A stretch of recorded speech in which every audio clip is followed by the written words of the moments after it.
What's up, Doritos, and welcome back to the Game Addicts podcast, episode 152.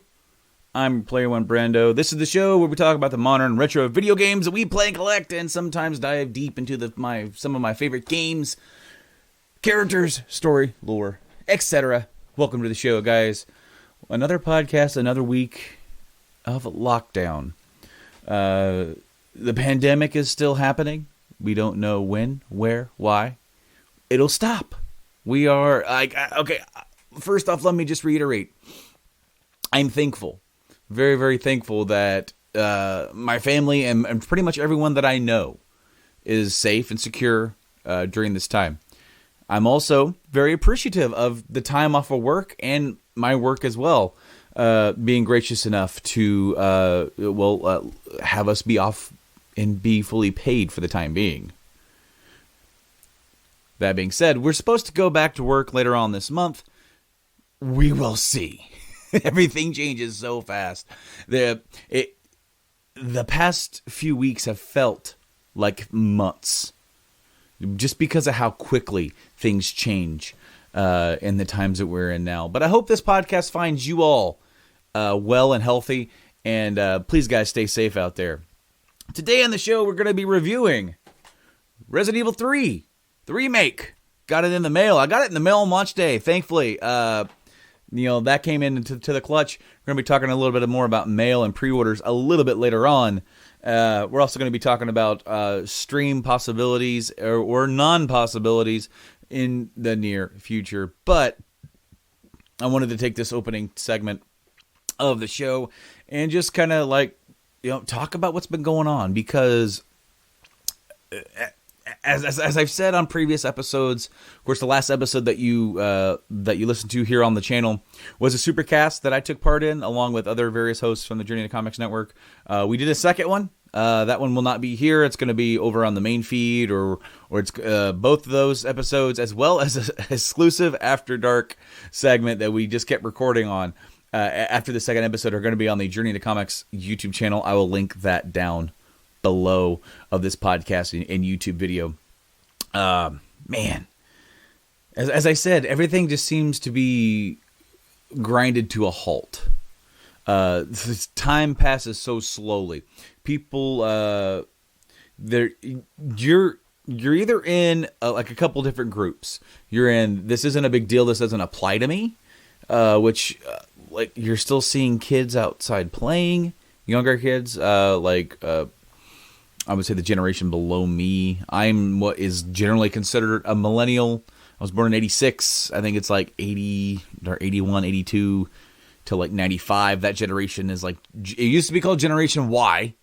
It isn't anymore. Now it's millennials. But the next one after that, Gen Z, they're out there playing basketball. And I'm just come on, guys. But there's other people. I was at the store. I went to the store yesterday to pick a few things up, and we've been limiting our leaving the house as much as we can. And when we do leave the house, limit contact with people and other things. But I had to go to the store, and I saw a bunch of people wearing face masks like it's been recommended, and I saw a couple guys wearing bandanas, right? And it funnily occurred to me, just a few months ago, I was playing through Red Dead Redemption 2, and wow, in the late 1800s, me seeing a dude walk into a grocery store or general store with a bandana on, probably something else is going down. Nowadays, it's considered normal. Man, but what is normal? You know what I mean? What is truly normal. Because when you think about what we were, where we were before, like, things have changed. And things could possibly, how long is it going to take before we get back to a form of normal? We don't know. We still don't know enough about the integrity or the science of this mutated strain of virus that is affecting us. You know, I remember them saying, "Oh, well, the heat. Well, like when it gets to April, May, June, the heat will it'll be seasonal, just like the regular flu." Is it though? Like, is this going to be something that we're just going to have to wait? And also, the thing, you know, I'm trying not to worry. I'm trying not to, like, bog in my mind too much about bullcrap. But what are the economic, like, downfalls of this going to be long term? You know, those of us who could lose jobs permanently. Like, you know, I'm hoping that this isn't a, like, 1930, you know, 30s depression level style of, like, job loss where nobody has any jobs and no one's hiring. The economy is just. But, you know, I work in the automotive industry along with some of my friends.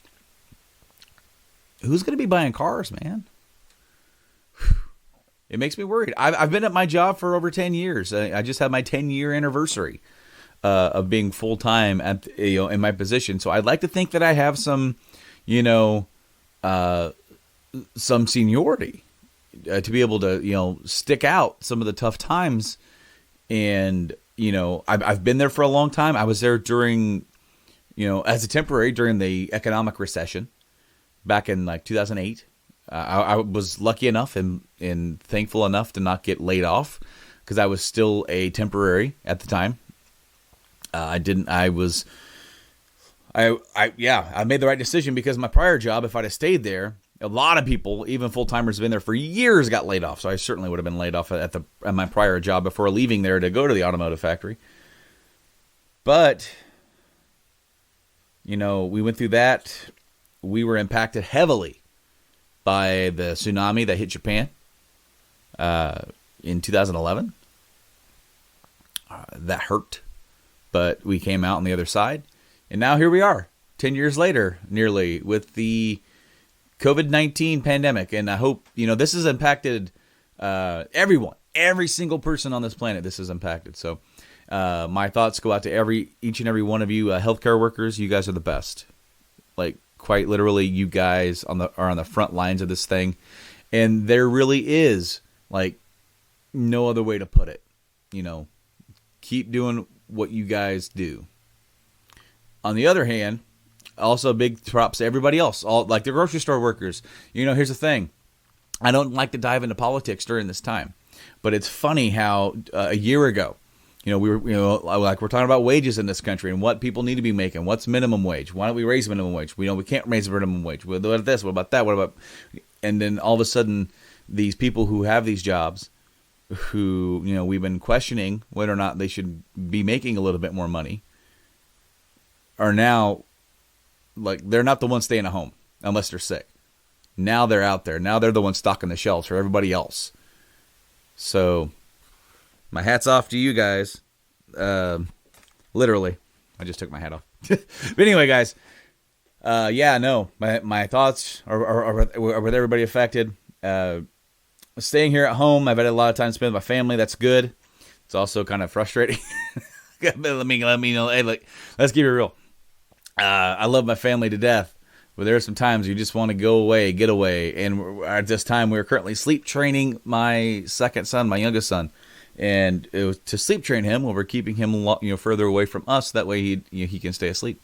And that means he's sleeping, like, right behind me. We have, like, a pack and play right over here that I moved out of the way. And I don't get to use my game room. I'm not hanging out back here. This whole thing has affected plans. I mean, much more important than mine. People who had vacations, people who have, plans to spend with their families, all this kind of stuff. My plan was to stay at home, play video games. So that's number one. The first one first game that I'm gonna talk about is a game that I'm reviewing today, Resident Evil 3. The other one, Final Fantasy 7. My pre-order for that has been impacted, which I'm sure a lot of you who are in the States or North America has been as well. Other areas, Australia, UK, they broke the street date.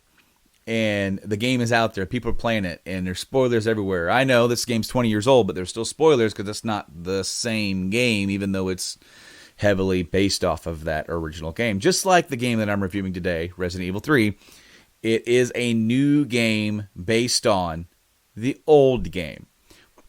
Keep that in your thoughts. Keep that in your minds as we go forward with the review later on. But originally, the game was supposed to come out on... I was supposed to have it in my hands on, was it April 10th? No. Yeah, April 10th on Friday. So, that got pushed back. Now it says, well, first off, it went away like a month ago. And we're like, well, we don't know when we're going to get it now. And I'm like, come on, guys. Come on. No. Don't do this to me. Come on. And of course, I completely understand why, and I support why, because we need to make sure that the people out there who are using online services like Amazon to order essential goods have enough, they have enough manpower at the shipping distribution areas, and that we need to prioritize getting this stuff out. I support that wholeheartedly. It doesn't mean that I'm not disappointed. Well, then it came back in April 10th. I'm like, okay, cool, it works out for me, awesome. Then just a few days ago, whoop, goes away again. We'll email you when it's going to be there. Now it says April 14th for me. So I was lucky enough to be able to get a digital copy as well. I didn't want to cancel my Amazon copy because I got one of the deluxe editions. I didn't get the Square Enix $300 one with the action figure because I just felt like that was way too overpriced. But I had the deluxe edition coming to me. Excuse me, I almost yawned. I swear I'm not that tired yet. Like this is what being on lockdown at home is like.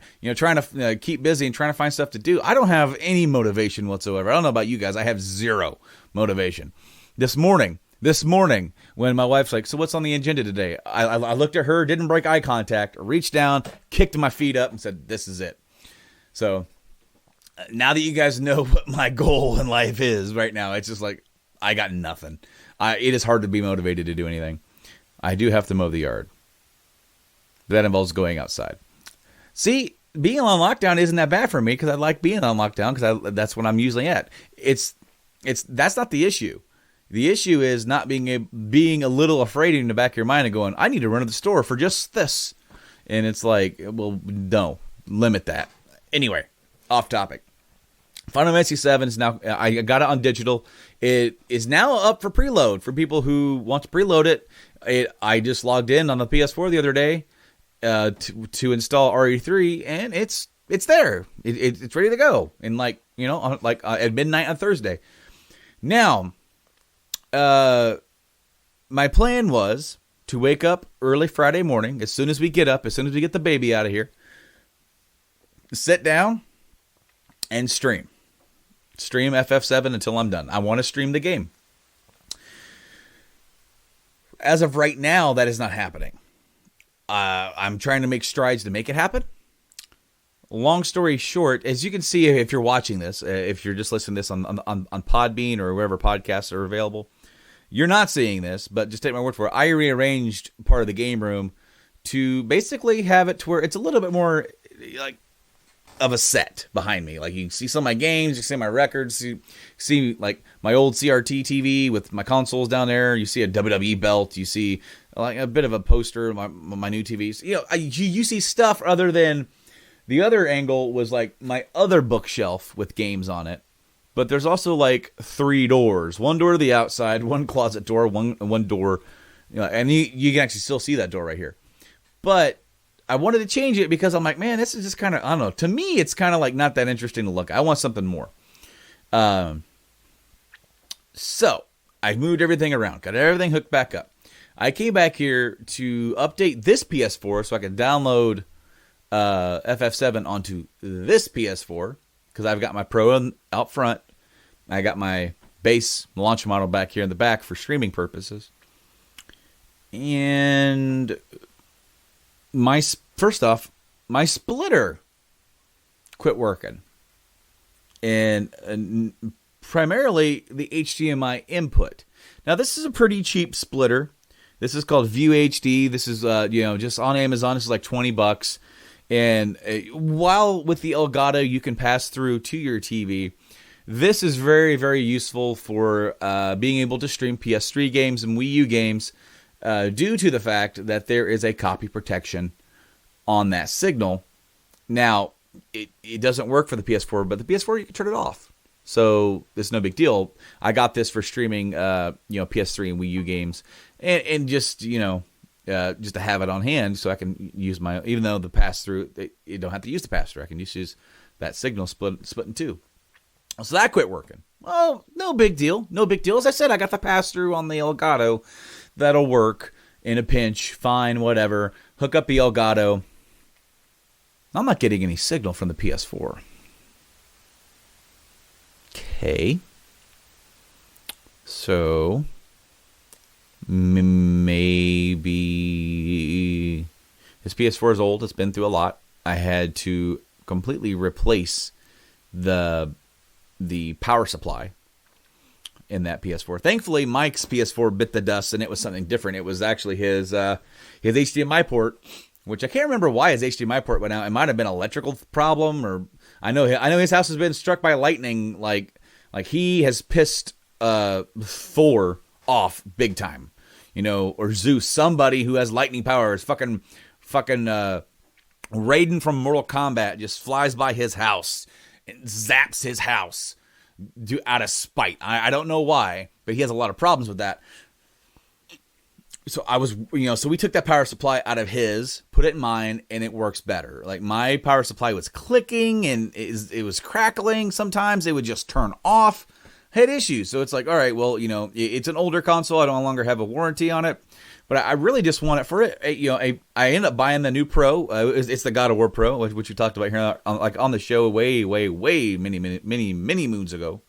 But I got that one, and I wanted to get this one up and running. I was worried that it was an HDMI problem, so I hooked it up to this TV right back here, and it's fine. It's 100%. I just needed to update it, all that stuff. I made sure that the HD CP copy protection was turned off, all that jazz.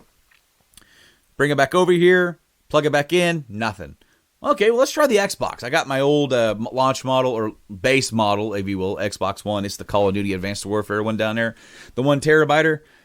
Plug that thing in. Hey, I got a signal, but it's locked. I can't change the resolution. It is set at 640 by 480. And I tried everything that I could think of. Everything. Every single troubleshooting thing that's on Elgato, every single video, everything. If you're listening to this podcast or watching this podcast or watching this live stream, wherever you are in the world, message me. Social media, Game Addicts Play. Twitter, DM me. Instagram, message me. Email me, gameaddictspodcast@gmail.com. Comment on this podcast if you've had the similar issue. Because then I plugged the PS4 back in, and I'm getting a 1080 signal, but nothing. Okay, so I plug it back in. All right, no signal, nothing. I got nothing. It just gives me I get the 2 flashing white lights and then the 1 red for no signal. Nothing works. I can't figure this damn thing out. And as of right now, we are bust for streaming FF7 like I wanted to. That was a long story just to tell you that, and it sucks. I was lucky enough to order a new one because this one was Mike's, right? He gave it to me, the kindness of his heart, and to let me use, and it won't work. So I bought a new one on credit. Shouldn't do that, but worst case scenario, if I plug the new one into this computer and it doesn't want to work, I send it back, right? Faulty. I'll say it doesn't work because it doesn't work. Like if it uses the exact, because it's actually, this is the HD60S, this is the HD60 Plus, so it will do more. It'll do like 4K resolution and 1080p with HDR settings, all that kind of stuff. Okay, fine, cool. You know, so it being a 1-up in model, hopefully it'll be some different drivers. It'll, you know, I wonder if it's not just the fact that this thing has finally bit the dust, but it just quit working because I used it. I think the last time I used it, I was capturing Mass Effect 2 gameplay, and I actually wanted to get up, and play some of that this week because I had nothing else to play, other than Resident Evil 3. But I was gonna do some more episodes of that and try to finish Mass Effect 2 during my time off. And that's what I was doing. That's one reason why I'm like, okay, let me get the Xbox plugged in, because if the PlayStation won't work, okay, that's fine. That's a problem I'll try and fix. But if the Xbox works, at least I can still do something. Now I can't do anything until the new one will come in tomorrow as I'm recording this, and I'm going to try and see if it works. But, I could stream from the PS4. And in my early days that I started doing that, I did that. You can see that on the YouTube channel. I streamed Last of Us, and it's not that good. It is what it is. It was early, but I've outgrown that, and I don't want to do that. I don't want to do that with FF7 Remake. I want to give that the love and the quality that it deserves. And so I will keep you guys updated on whether or not that's happening. It could be up to the day. If I get it figured out and it works, we're on. But if I have to do some troubleshooting or try to figure stuff out, that's where it's up in the air. Speaking of being up in the air, man, segues this episode. The Last of Us, Part 2, indefinitely delayed. That was supposed to be coming out at the end of May 29th. There is no new release date right now. And the reason is because they worry about distribution. They said they're right at the finish line, the 1-yard line, as Neil Druckmann said, on finishing the game. They're still finding some bugs, but I mean, come on, it's a video game. I mean, if Bethesda can get away with releasing games in the state that they release them in, I will give Last of Us a pass. I will give Naughty Dog a pass, because I'm sure your bugs got nothing on their bugs. They are infested, to say the least. But I'm not.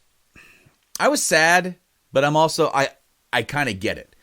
They want they want the people to be able to get the game. There's rumor it could be released digitally and physically later. I have a physical copy ordered through Amazon.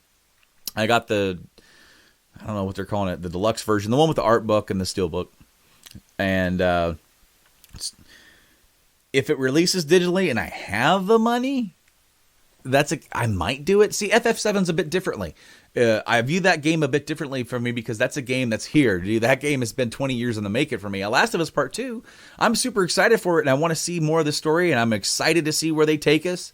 I'm excited to see where they take these characters. I know Troy Baker said that he's telling gamers to go into it with an open mind, because where they take us might not be where we expect or want them to. I'm okay with that. Just tell me the story. That's always the thing when you have a sequel.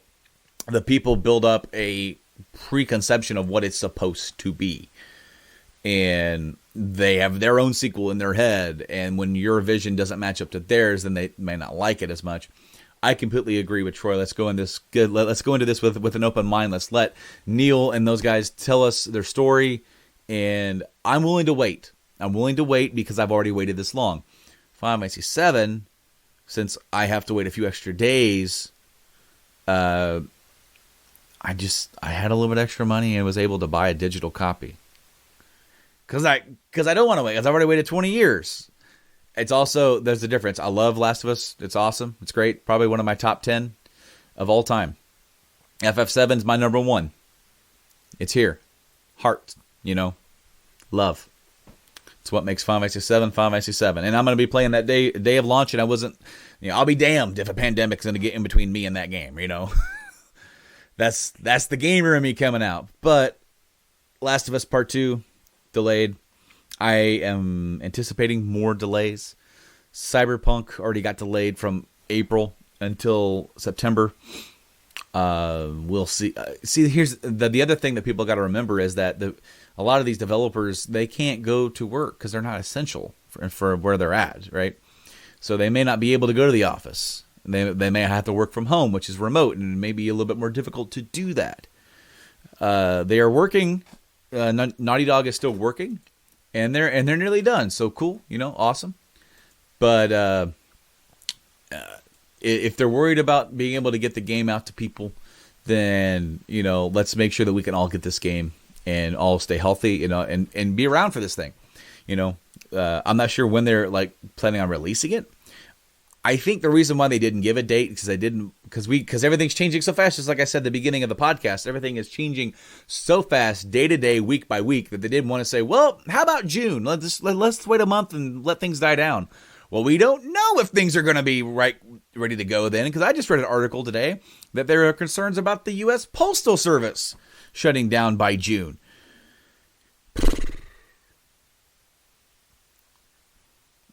I named this episode tentatively titled Nemesis because of obviously the review that I'm going to do here in a few minutes, but exasperated might be the rightful title. But anyways, now that we have talked a little bit, I'm not sure, I never really talked about the PS5 reveal stream they did. Maybe I did. I don't know. The past few episodes have been kind of jagged along a little bit. Of course, episode 50, I recorded that over the course of a month, right? Like I said, and 51 wasn't even a gaming podcast. It was just us chilling out and talking and having fun. This podcast, okay, Mark Cerny. I don't have a piece of cardboard handy, but that's the personality that he kind of came off with. He has personality of a piece of cardboard. Sorry, Mark. I like you. It was a 50-minute stream about the technical heart specs and mindset of the PS5, and it put me to sleep. Microsoft kind of did that better. Let's dumb this down a little bit and make me a little bit more excited about the PlayStation. I'm a Sony pony. I'm getting that first anyways. But it's just a matter of, man, you don't really have me excited for this thing. But, I'm more excited about getting through this mess that we're in. And what has helped me stay sane, or at least for the past couple of days, is Resident Evil 3. I got the PS4 version because that's where I rock out the most. And I was really looking forward to this because of how good Resident Evil 2 Remake was. And let's just start this whole thing off by saying, there's a lot of people out there who are giving this game, Resident Evil 3, it's got an average review from the reviewers, from the media. It's got an average of about 8 out of 10. I would say that's pretty accurate. 8 out of 10. Now, remember, 8 out of 10 is pretty good. Could be great. I'm not sure what adjective you align with the number 8 out of 10. If I were to put 8 out of 10, I would say great. 9's awesome. 10 is 10, perfect. 8.5. I think that's what this gets. It does improve on the formula that RE2 put forward. A lot of people are saying, this campaign is super short. It's a little short, yeah. On average, if you're just running through, it'd take about 5-6 hours to beat the campaign. However, I got the game on Friday, right? And was, working my way through the game, playing the game. I wasn't rushing. In fact, playing the game in the living room with my family, running around, doing all this stuff. There's plenty of pauses.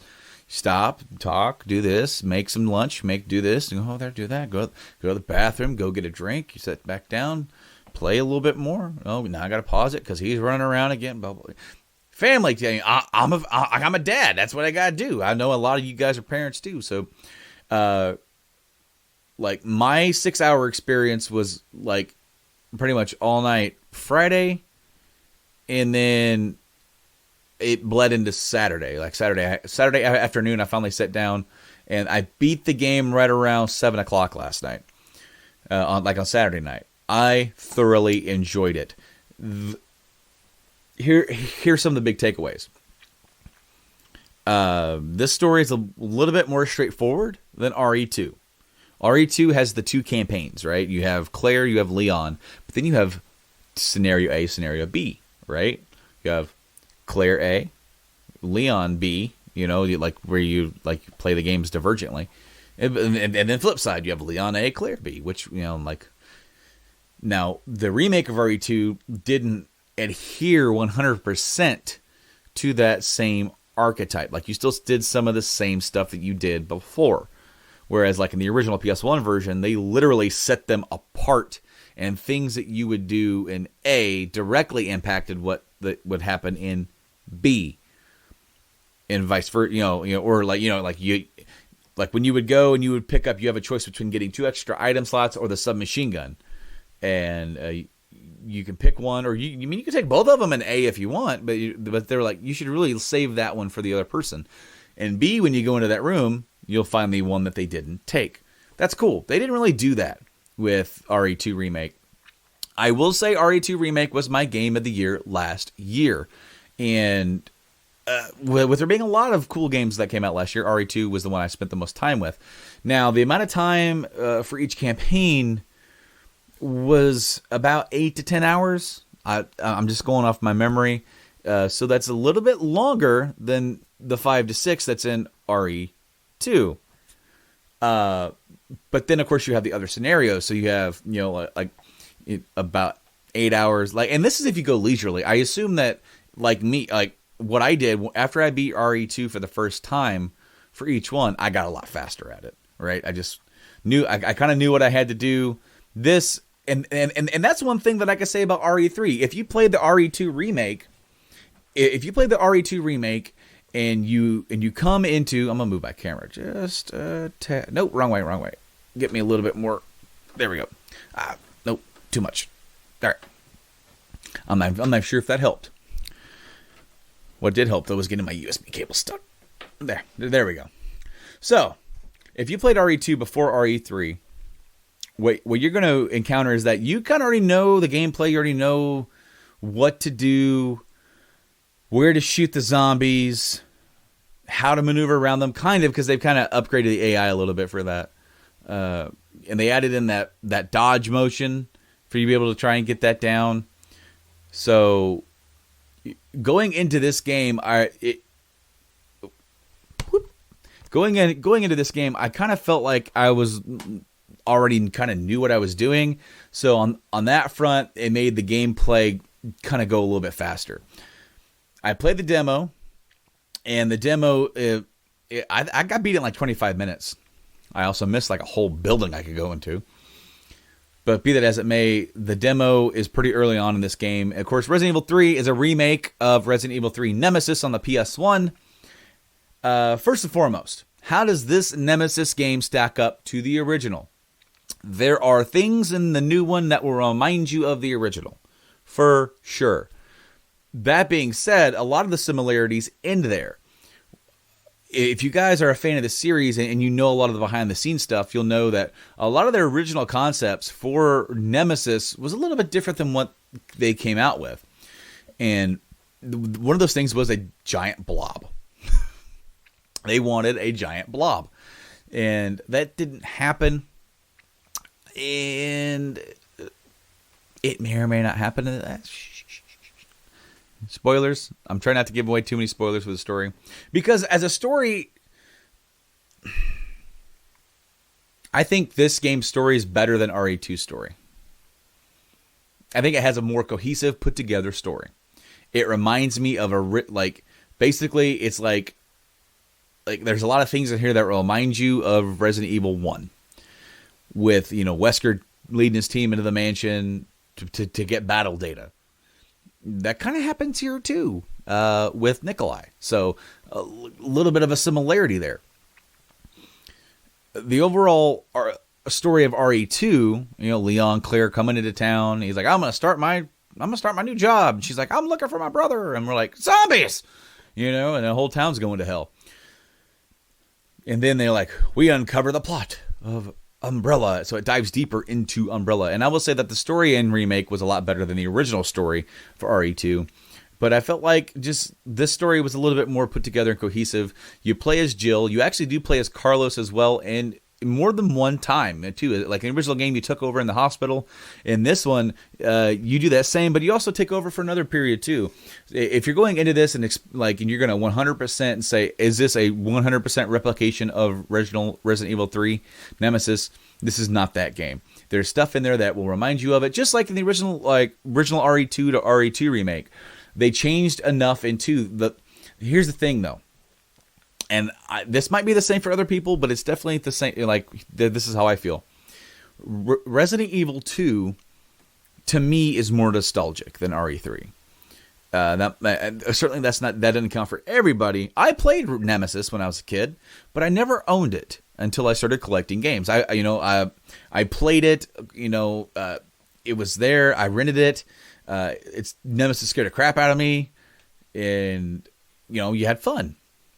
However, that's kind of where it stopped. I didn't have the love for it as I did RE2. I owned RE2. I played the living crap out of that game. So when RE2 Remake came out and I saw how good it was done, I played the crap out of that game.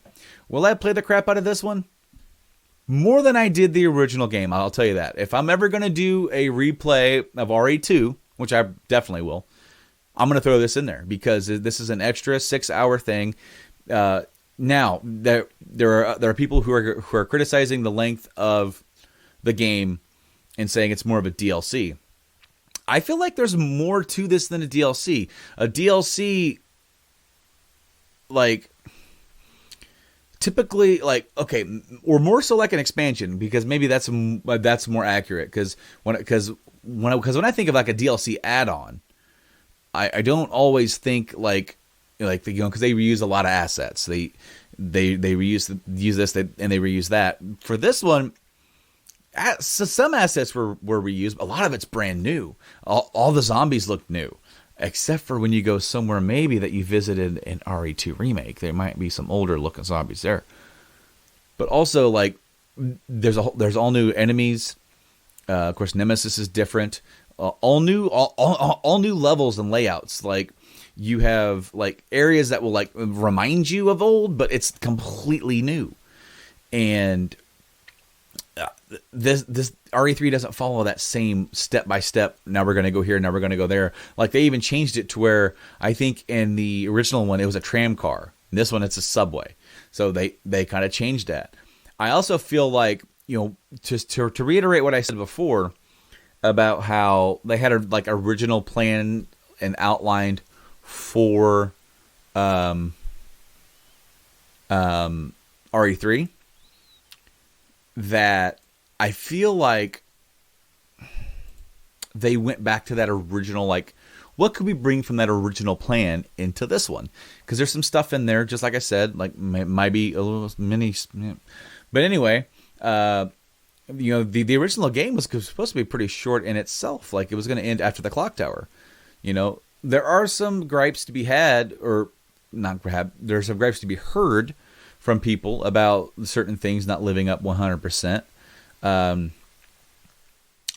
debating on how spoilery I want to get, because I don't want to give away the story. Gameplay, though, I will say that for anybody, for anyone expecting Nemesis to act like Mr. X in RE2, because that was one thing that I also heard in the development of this game, is that because this game was being developed by a separate team while RE2 was being developed, so there's a lot of similarities in between the two. But when they finally saw what the team did with Mr. X, they took some hints from what they did with Nemesis. Because the original Mr. X, he would show up, and once they would always be jump scares. Boom, and then you'd have to deal with him or run away. In the original RE2, you could literally leave the room and you'd be good. Okay, I'm not in that room anymore. Bye. And until he would be scripted to show up again. And he would only show up in the B scenario, if I remember. In RE2 Remake, they changed it to where he shows up, but it's still scripted. Like, while he follows you through certain sections of the RPD, it doesn't happen until a certain point in the story. And then when you leave that part, then you come back, he's not necessarily there, but then he will be. It's still kind of scripted, but then you still have encounters with him. In this game, in RE3, Nemesis doesn't necessarily react like that. You have almost every single moment that you have with him is scripted.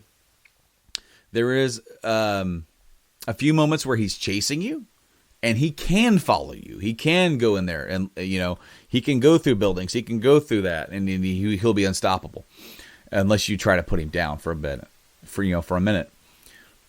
But it doesn't necessarily have the same, like, and I remember in the original Nemesis, again, I'm kind of weighing this game from two different fronts. How does it compare to the original Nemesis? How does it compare to RE2 Remake? Because I think that's the fair way to look at this, because when you look at, like, Resident Evil 3 Nemesis, he would, I'm not sure if there would be completely scripted moments where he would come out and run after you, and then you have to lose him and he would still follow you, or if there would just be random times where he would, like if you haven't met him in a minute, he'd be like, okay, the game would be like, okay, throw him in now. This game doesn't necessarily react like that, but I don't hate it for it not doing so. If that makes any sense. I still had a lot of fun with the game, despite not having too many moments where he was actively chasing me. You do have, they do put in several, and I think as far as several, what's several, right? But three major boss fights with Nemesis, and so there's fewer boss fights in this game.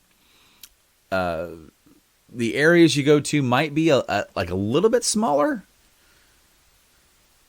but I don't necessarily feel cheated out of it. Now, granted, if you're someone who says, 6 hours is too short, there is the online multiplayer, which I haven't played. I don't have Plus. I'm not getting it on PC. I'm not playing. I don't like playing online games, right? So that's not really a selling point for me. But if you like, to mess around with some online stuff, it's there. You can install it. Is this worth $60? I think it is, because they've added in, while there's only one campaign, you play through as Jill. There's no secret ending like the original game. So they didn't do the ending that I liked, where badass Barry Burton shows up. But because he's got to save his Jill sandwich. But they did add in some new difficulties. And I had it pulled up, gosh darn it, and then I got rid of her. All right, so they have two new difficulties that will unlock once you beat hardcore. Of course, I played the game at standard. I had 10 deaths, and 5 of them were on the second to last boss, if you will, or whatever you consider like the last. Okay, maybe there's 4 boss fights in the game, but like whatever, like. It took me a minute to really get exactly what I needed to do. And then I had a couple of cheap deaths in there that I actually got really angry about, because I'm like, man, are you kidding me? He one-shotted me? Like, really? I wasn't even in danger anyway. So you have Nightmare Mode. Nightmare Mode, the enemies behave more aggressively. Their attacks are much stronger. And enemies and items appear in different locations. Then you get Inferno Mode, which enemies are even stronger than in the Nightmare Mode. There are fewer typewriters and item boxes, and autosave is disabled. So I like the fact that they did that, because when I was watching a lot of people play RE2, a lot of them would actually go through and they would, like, here's my hardcore run, here's my speed run of the hardcore run, and they just got that stuff down. Man. We're able to go through that really fast, and like, wow, watching these guys, man, like, I tried to do RE2 speed running in hardcore mode, and I got to the first Birkin fight and could not beat him, because the whole point of a speed run is to pick up not as much ammo, so you're using your knife a lot more. And I could not knife that guy, man. It was so hard. I'm just not that good. But, there's definitely more here for an extra challenge. I like that they did that. There's also, you can unlock more weapons with infinite ammo, and you can buy them with points. Whereas, like, I think in RE2, you had to unlock them by doing, like I said, doing the getting the S rank or S plus rank or whatever you needed to get the rocket launcher, Gatling gun, such and such pistol, Samurai Edge, or whatever with infinite ammo. Now in the RE3, you could just buy those weapons, which you have enough points whether you get those through working your way through the game. Maybe you do it a little bit faster. Maybe you get a better rank. You get some more points. So you can really learn the game and learn the facets of the game and how you need to go through. I watched a dude this morning play through it, and he had launched the rocket launcher. He played through it in Inferno mode, and he just killed everything with that rocket launcher. And of course, you can also unlock different coins you can carry to get like better defense, better offense, all that kind of stuff, better health. RE3, like, I think it's a worth it buy, but if you're like one of those guys who like, I like the RE series, but like, should I rush out and get it? I wouldn't rush out and get it. It's definitely something to do now that you're locked down. The opening video, I will say this. The opening video, like them talking about like a pandemic, and I'm like, oh man, this kind of hits a little close to home right now, doesn't it? But I really like what they did with the Jill character. That was one. Okay, let me address one criticism I've been seeing. Like they gave Jill a lot of plot armor.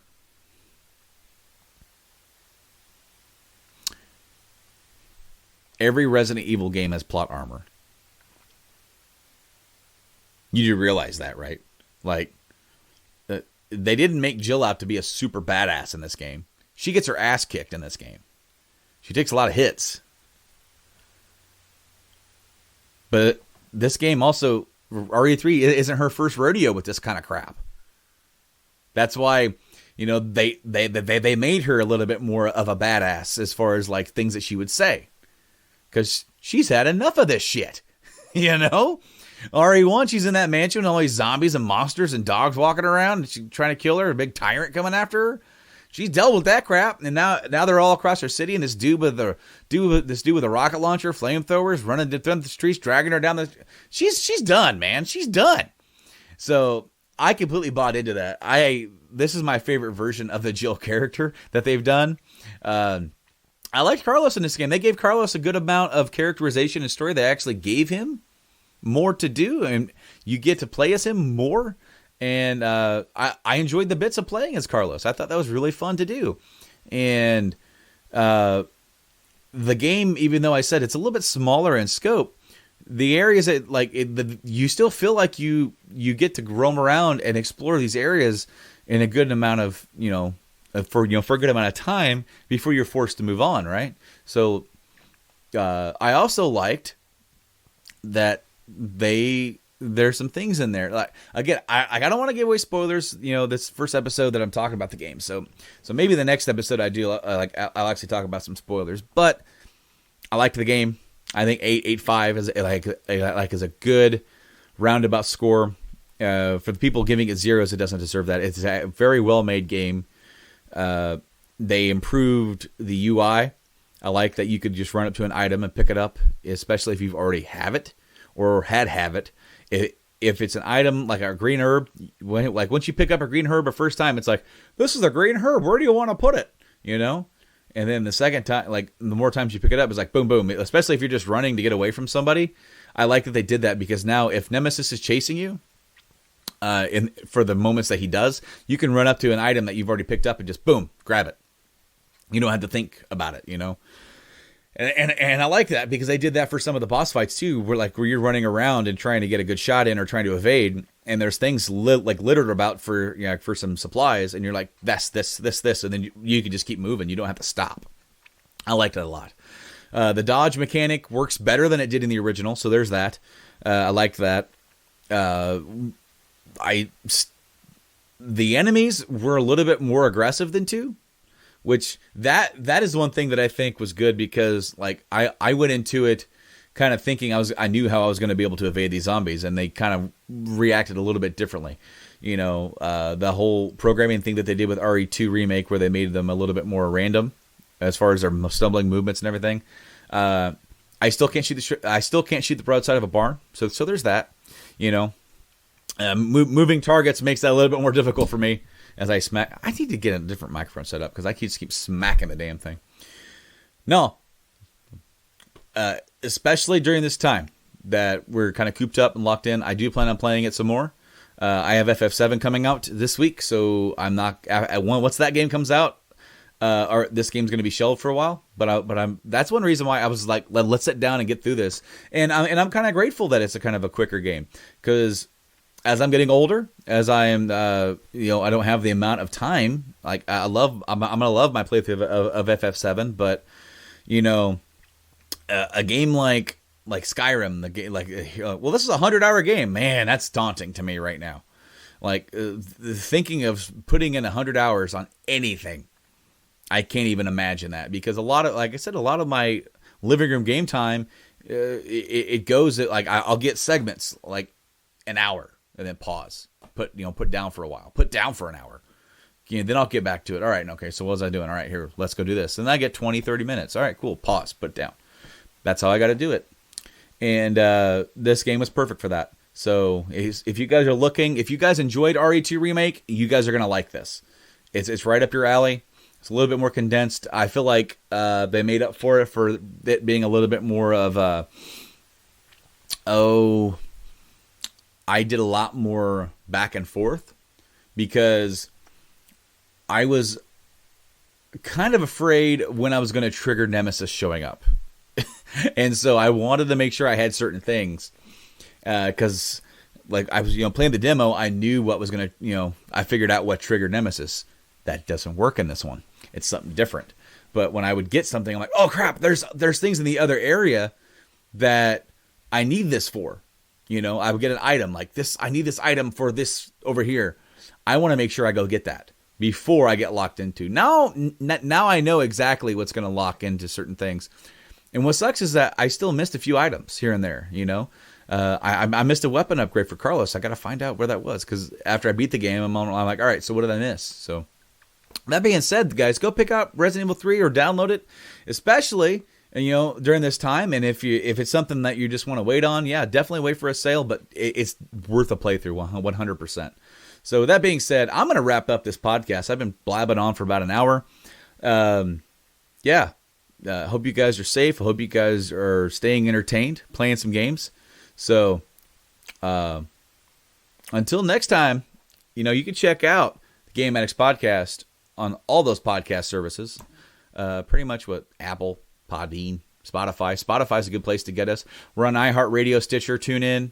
We're on Google Podcasts. And, of course, the YouTube channel is the one-stop shop to get us I'm just getting blown up right now with my phone. So I got to wrap up this podcast, see who's trying to get a hold of me. But yeah, YouTube channel's your one-stop shop to find us and all of our gameplay videos when that's back up and running. Of course, as I said earlier, social medias, Facebook, Twitter, Instagram at Game Addicts Play. We're also on Twitch, where we do some live streaming at twitch.tv/Game Addicts Play. And man, you know what? I'm going to go and find something to play. I actually, back in February, Sony was like, hey, do you want to get another week trial of game or PlayStation Now? And it's like 7-day trial during a period where I can't leave the house. Okay, sure. So I redeemed that finally yesterday, and I downloaded a couple games. Control was one of them. I want to try that from Remedy, and I'm gonna see what else is on there. So I got some stuff to play during the week, as well as playing a little bit more of RE3. So until next time, guys, I've been Brando. Have a good one, guys. Game on.